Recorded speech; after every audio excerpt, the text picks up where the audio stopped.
Welcome back to Breakfast Television, joined now by Liz Wiener, co-founder of Wise Women Canada. And today we're going to be talking about improving mental health services, both in Montreal and across Canada, really. We need some more services. And we're here today to talk about Mindstrong. Tell us a little bit about that. So Mindstrong is an event taking place this Sunday. It'll be the 4th annual Mindstrong event. It is a day-long fitness event. And the idea is to sweat out the stigma. So it's to raise money. The proceeds go directly to rehabilitating, really, the inpatient psychiatry unit at the Jewish General, and also to fund much-needed mental health services. And now you're very open about talking about your personal experiences in the psych ward at the Jewish General. What made you decide to start talking about it? I hid behind my mental illness for such a long time. I stigmatized myself. I was afraid to talk about it because I was afraid about how people would perceive me, both professionally and personally. And I got tired. I got tired of it. Mental illness is like any other illness. It's as legitimate as something like diabetes or thyroid disease. And it's time to put faces to the idea that anybody can be a victim of mental illness. And I think, putting a voice and putting a face to it, it shows that it can affect anyone. And I think you're really helping Absolutely. other people. The first thing people say to me when they hear my story is, well, you don't look like you have mental illness. But there is no look. Right? Right? It doesn't discriminate. It affects 1 in 5 Canadians, and that doesn't even count the families, the friends, the employers who are indirectly affected. Would you say it's more people have been affected their whole lives? Is it some things that can be brought on by stress or traumatic events? Absolutely. A mental illness can come on at any time. In my case, I was diagnosed at 24 years old with generalized anxiety disorder and depression, but I believe that I have struggled my entire life. And what are some of the things that you did that you found that helped you? Absolutely therapy. Exercise has been essential to me, and that's why Mindstrong is such a great fundraiser, because it really ties in the idea of healthy mind, healthy body, healthy mind.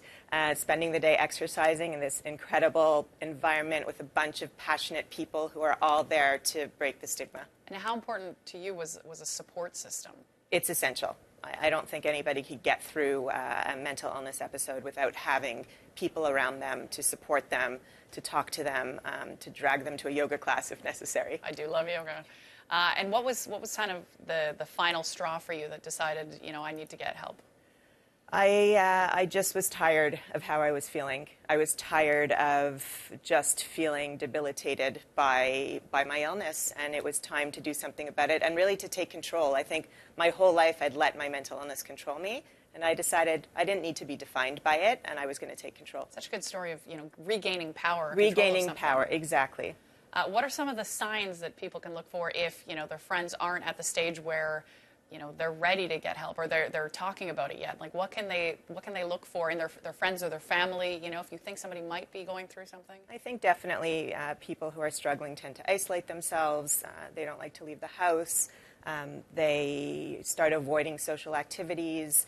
Those are some warning signs. But if somebody doesn't want to get help, it's really impossible to force them. You have to be ready to embrace the idea of getting better. Which is so frustrating, right? Why wouldn't you want to get better? It's incredibly frustrating, but when you're in the throes of a mental illness episode, it's hard to mobilize. It's hard to feel the motivation to get out there and get help. And so what about people at home where they're like, no, I'm just going through a thing. Like, I'm sure I'll snap out of it. That's something I've heard. Well, definitely depression lasts longer. Sadness, feelings of loneliness, and even feelings of depression are normal. We all go through things in our lives that make us feel that way. But if it lasts for an extended period of time and it's starting to interfere with your daily activities, it's interfering with your ability to function, then it's time to do something about it. All right. So any viewers at home that need help, what would be the one thing that you could say to them? Talk to somebody. Talk to someone you love and tell them how you're feeling. Okay. And we see the event here on the screen. Yes. How can people get involved? Well, it's this Sunday, May 6th. If you'd like to register, there's still time. You can go to jghmindstrong.com. But we are in need of donations all year round. The goal this year is to reach $1 million, and it really is going to fund essential services at the Jewish General Hospital. Liz Wiener, co-founder of Wise Women Canada, thank you so much for sharing your Thank you for having me today. Stick around. More on BT coming up after this, including tickets to Stars on Ice.